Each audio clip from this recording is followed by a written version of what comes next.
మాసంలో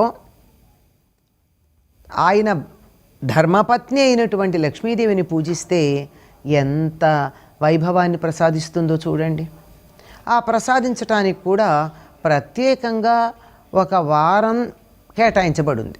సాధారణంగా శ్రావణ మాసం అంటే మంగళవారాలు, శుక్రవారాలు, శనివారం ప్రాధాన్యం వహిస్తాయి. అలాగే కార్తీక మాసం అనగానే సోమవారానికి ప్రాధాన్యం ఉంది.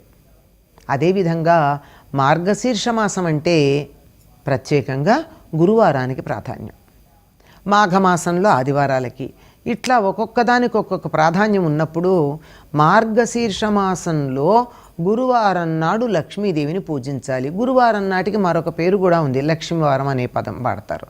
కొన్ని ప్రాంతాల్లో బేస్తవారం అంటారు. అంటే ఈ ఒక్క వారానికేనండి ఇన్ని పేర్లు ఉన్నాయి, మిగిలినవి ఏవి ఎట్లా లేవు. ఈ లక్ష్మీవారం ఏదైతే ఉందో ఆ లక్ష్మీవారం